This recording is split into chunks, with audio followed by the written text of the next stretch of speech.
ये ओए, आवाज ही करी। हाँ लाओ रेड। ये ट्रेन है ना आपकी? वाह गुन्नी की ट्रेन। Good very good. ऊपर आओ। तो हेलो दोस्तों, स्वागत है आपका हमारे एक नई वीडियो में। और प्रॉब्लली ये पहला वीडियो है इस चैनल के ऊपर, होम स्कूलिंग विद अम्मे के ऊपर, क्योंकि अब मुझे लगता है कि ज़रूरत है कि कुछ होम स्कूलिंग के बारे में बात की जाए, आप लोगों से, आपसे कुछ पूछा जाए और आपको कुछ बताया जाए। तो जो हमारा अनुभव है वो हम आपको बताएं और जो आपका अनुभव है वो हम आपसे लें कि एक्चुअली में ये वर्क कैसे करता है होम स्कूलिंग, और ये वर्क करता भी है कि नहीं करता, और क्या हमें होम स्कूलिंग करनी भी चाहिए कि नहीं, क्योंकि ये बहुत ही न्यू मॉडल है इंडिया में तो, और इसके बारे में बहुत कम लोग जानते हैं। जितना भी मैंने आसपास में पूछा है 99% लोगों को इसके बारे में नहीं पता, ठीक है ना।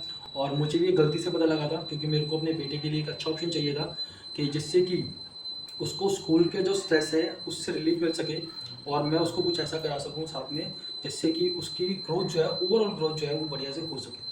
तो बेसिकली तब मुझे ये कॉन्सेप्ट समझ में आया, और मैंने इसके बारे में सर्च करने के बाद मुझे ये चीज़ पता लगी कि यार होम स्कूलिंग में एक कॉन्सेप्ट है जिसमें कि आप अपने बच्चे को घर से अनस्कूलिंग करा के, स्कूल ना भेज के आप स्टडी करा सकते हो, या उसको नेचुरल तरीके से पढ़ा सकते हो। तो कुछ बातें करते हैं नॉर्मली कि हम लोग क्या फॉलो करते हैं। अगर उसमें कुछ त्रुटि हो, गलती हो, तो आप बताना कि हम लोग उसमें और क्या क्या ऐड कर सकते हैं। और अगर आपको हमसे जानना है कि हम क्या करते हैं तो भी आप कमेंट में पूछ सकते हो, ठीक है ना। तो देखो, हमारे बेटी का नाम है अमें, लमसम 3 साल की एज उसकी होने वाली है।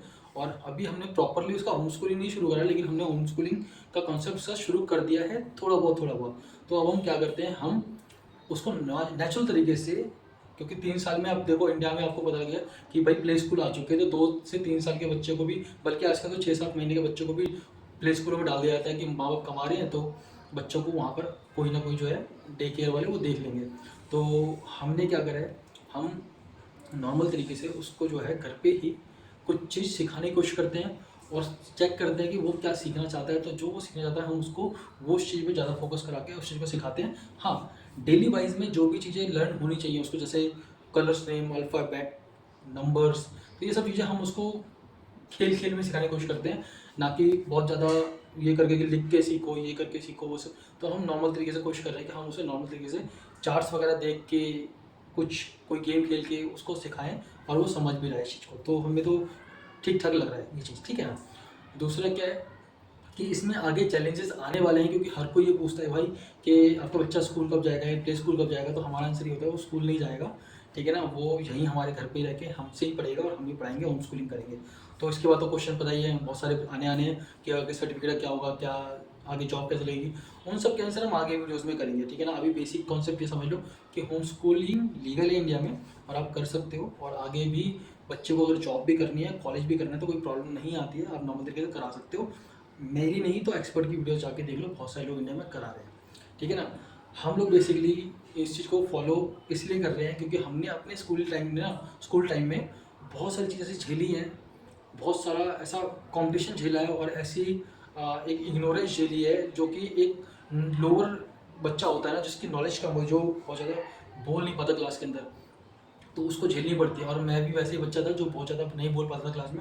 हाँ, मेहनत करता था, बट क्योंकि इंट्रोवर्ट था, मैं हर चीज़ें नहीं शेयर कर पाता था, टीचर से हर बात नहीं पूछ पाता था, तो मैं बहुत सारी चीज़ें मिस कर जाता था, जो मेरे साथ आज भी हो जाती बहुत जगह। तो मैं अपने बच्चे में वही चीज़ नहीं चाहता हूँ कि वो हो, ठीक है ना। और दूसरा क्या था कि उस के चक्कर में, क्योंकि मैं पूछ नहीं पाता था, उसके चक्कर में बहुत बार क्या होता था कि वो चीज़ मेरे माइंड से मैं आती नहीं थी, और वो चीज़ क्योंकि सिलेबस में है तो वो स्किप करनी पड़ती थी कि उसके आगे जाओ भैया, क्योंकि सिलेबस तो खत्म करना महीने के एंड में, साल के एंड में, क्योंकि आपको पास होना है।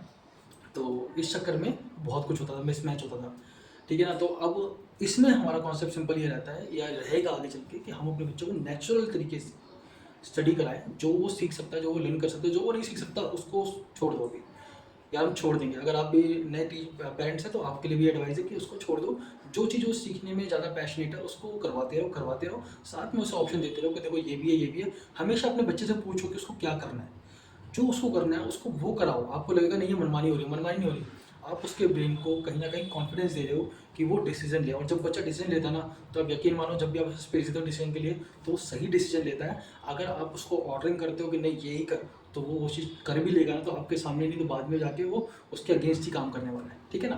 तो चलो बेसिक कॉन्सेप्ट बात कर लिए। ये है कि आप 3-4 साल की उम्र से इसको शुरू कर सकते हो और आप इसमें बहुत सारी एप्लीकेशन आती हैं, उनसे हेल्प ले सकते हो। बेसिकली आप बुक्स की हेल्प ले सकते हो, खुद से बुक्स रख के इनको स्टडी करा सकते हो, ठीक है ना। और सबसे बेस्ट है कि आप बच्चों को नेचर में ले जाके नेचुरल चीज़ दिखा के उनको बता सकते हो कि देखो जो किताबों में आता है वो ये है और असल में ये ऐसा दिखता है, ठीक है ना। तो ये सब कॉन्सेप्ट आप उनके साथ शेयर कर सकते हो और मेरी यकीन मानो बच्चा बहुत अच्छे से ग्रोथ करेगा आपकी, ठीक है। तो चलो होम स्कूलिंग में और भी वीडियोस आती रहेंगी अम्मे के चैनल पे, तो आप बने रहना साथ में। कोई डाउट हो तो प्लीज़ पूछ लेना, और अगर कोई चीज़ लग रही हो कि हम ऐड कर सकते हैं तो प्लीज़ सजेशन भी है, ओपन है आपके लिए, आप सजेस्ट कर सकते हो, हम लोगों को बता सकते हो, क्योंकि हम भी एक्सपर्ट नहीं है इस चीज़ में, ठीक है ना। और साथ में जो भी ग्रोथ होगी वो चैनल पे आपको दिखाते रहेंगे अपने बेटे की। और कहीं पर कुछ गलती हो तो माफ़ कर देना, और कुछ सजेशन हो तो बता देना, ठीक है ना। कुछ पूछना तो भी पूछ लेना। चलो फिर मिलते हैं नेक्स्ट वीडियो में।